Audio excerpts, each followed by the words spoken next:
जनाब बशीर साहब को।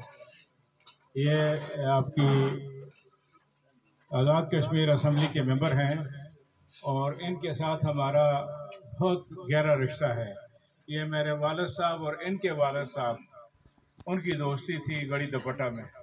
उसके बाद इनके वालिद नहीं, इनके दादा साहब, फिर इनके वालिद साहब की हमारे साथ दोस्ती थी। अभी ये थर्ड जनरेशन है और हमारा रिश्ता दोस्ती का अभी तक कायम है। जो हमारे बुजुर्गों ने जिसकी सीड्स रखे थे, तो उनके दावत देता हूँ। माशाल्लाह ने बड़ी तरक्की की है। उनके वालिद साहब जो हैं, I think he is one of the best investor in Islamabad और रावलपिंडी।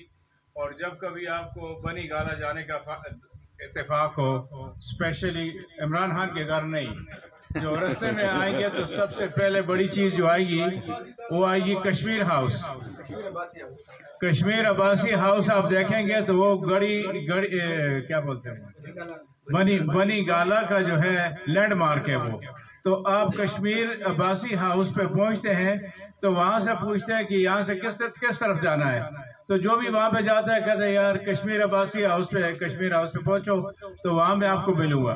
तो बड़ी इम्पोर्टेंट इनका स्पॉट है वहाँ पे। और इनकी बहुत पॉलिटिकल भी बड़ी कंट्रीब्यूशंस हैं। इनके वालिद साहब की कराची में एक यूनिवर्सिटी भी खोली, किस नाम से? वो पहले शुरू में थे, अब लेकिन बहरहाल अभी इस्लामाबाद। जी हाँ, अभी इस्लामाबाद में काफ़ी इनके इन्वेस्टमेंट भी हैं और बिजनेसेस भी हैं। और सबसे बढ़कर यह है कि हमारे साथ जो ताल्लुक़ है फैमिली का, वो जो है वो ज़बरदस्त है। और मैं दुआ करता हूँ अल्लाह ताला नेक्स्ट आज़ाद कश्मीर के प्रेसिडेंट बने इंशाअल्लाह। रसूल करीम अम्माबाद फ़ाउज़ बिल्लाहि मिनश शैतानिर रजीम बिस्मिल्लाहिर्रहमानिर्रहीम।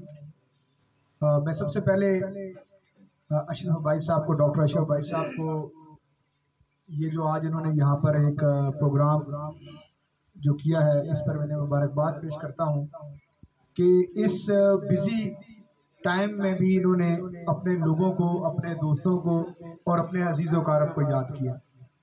इन्होंने हमारा तारफ़ कराया। हमारा भी बुनियादी तौर पर यहीं से ताल्लुक़ था, लेकिन 200-300 साल पहले ये लोग यहाँ रह गए। हमारे बुज़ुर्गों को इन्होंने कहा हम लोग कश्मीर की तरफ हिजरत कर जाएं। तो हमारे बुज़ुर्ग जो हैं, जो कहीं परदादा या नगरदादा साहब, वो यहीं से इनसे जुदा होकर हम लोग ये फ़ायदे में रहे, हम वहाँ चले। तो मैं वहाँ पर AJK में IT, टफ्टा और पॉपुलेशन, ये 3 मिनिस्ट्रियाँ पहले मेरे पास थी और मैं AJK गवर्नमेंट का स्पोक्स पर्सन भी था कि कोरोना और सारी उसमें। अभी चूँकि मुस्लिम लीग नून की गवर्नमेंट ख़त्म हुई है तो हमें भी उन्होंने घर भेज दिया है। अभी चूँकि तब्दीली आई है तो हम चूँकि यहाँ सियासी बात नहीं है, लेकिन चूँकि मेरा ताल्लुक़ पाकिस्तान मुस्लिम लीग नून से था और फारूक हैदर खान साहब जो इसमें प्राइम मिनिस्टर थे, तो उसकी कैबिनेट में मैं उनका रहा हूँ। अभी हम अपोजिशन में वहाँ पर सर्व कर रहे हैं। लेकिन चलें, ये सियासत, फिर वही बात कहूँगा, मेरे दादा साहब और अजीज़ुर रहमान साहब रिश्तेदार भी थे, अजीज़ भी थे। और सबसे बड़ी बात थी कि जो मैं अभी भी कहूँ कि जो अजीज़ुर रहमान साहब का दौर या उनकी जो एक पर्सनैलिटी थी, उनका जो सब कुछ था, यकीनी तौर पर अशरफ साहब ने उसको आगे बढ़ाने की कोशिश की होगी। लेकिन जिस तरीके से मैं हमीदुल्लाह खान साहब जो मेरे दादा थे और जो इनके वालिद साहब का एक ताल्लुक़ था, फिर मेरे वालिद का इनके साथ ताल्लुक़ है, वो इनके साथ भाईचारा भी है। हमारा बहनों भाइयों वाला ताल्लुक़ मेरे वालिद का इनके साथ, जो इनकी बहनें हैं, सब हम इकट्ठे हुए हैं। लेकिन मैं सच्ची आपको बात बताऊँ तो हमने अजीज़ुर रहमान साहब को मैंने छोटे होते हुए देखा, यानी जब मैं शायद 5, 6, 8 साल का हूँगा। आज भी लोग अजीज़ुर रहमान साहब को मुज़फ़्फ़राबाद में याद करते हैं। यानी मुज़फ़्फ़राबाद में आज भी आप अगर गड़ी दुपट्टा में 4-5 बड़े लोगों के पास जाएँ, तो छोर मीरा में बड़े लोगों के पास जाएँ, हटिया बाला में बड़े लोगों के पास जाएँ, तो आपको उनका नाम वहाँ पर भी मिलेगा, क्योंकि उन्होंने वहाँ ठेकेदारी भी की। वहाँ उनका एक जंगलात का बड़ा एक अच्छा सिस्टम चलता था। फिर यहाँ अनवर शाह साहब एक गालिबन पीर यहाँ थे, तो वो मुज़फ़्फ़राबाद जाया करते थे। तो जब भी मैंने अजीज़ुर रहमान साहब का जिक्र किया तो उन्होंने बड़े अच्छे अल्फाज में कहा कि जी अजीज़ुर रहमान साहब जैसे लोग हमारे इलाके में बड़े कम पैदा होते हैं। तो अशरफ साहब, बात यह है कि ये दुनिया फ़ानी है, हर किसी ने फ़ना हो जाना।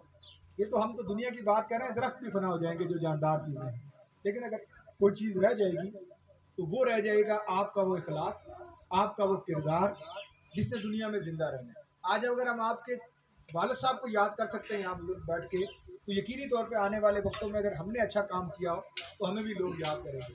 तो मेरी ये दुआ है कि अल्लाह ताला आपको तौफीक दे کہ آپ مزید اسی طریقے سے اپنے دوستوں سے، اپنے جتنے عزیز و اقارب ہیں ان کو اسی طرح سے ان کا جو جس طریقے سے آج آپ نے ایک اچھی ریل ڈالی، کیونکہ اس سے یہ ہوتا ہے کہ جب آپ مل بیٹھتے ہیں دنیا میں، دیکھیں کچھ پتہ نہیں آج رات کس کی آخری ہے، تو کم از کم اس کو ایک یہ احساس ضرور ہوتا ہے کہ میں نے اپنے دوست کو، اپنے بھائی کو اور اپنے عزیز و اقارب کے ساتھ ایک اچھا ٹائم گزارا۔ تو میری یہ دعا ہے کہ اللہ تعالیٰ آپ کو مزید یہ توفیق دے، اور انشاءاللہ آپ نے آج بلایا، انشاءاللہ جب آپ بلائیں گے ہم جس طریقے سے میرے والد صاحب، ہم سب لوگ آپ کے، میرے یہاں چچا داد بھائی باقی لوگ بھی آئیں، تو انشاءاللہ ہم آپ کے ساتھ وہ رشتہ ہمیشہ کے لیے قائم رکھیں۔ Thank you very much.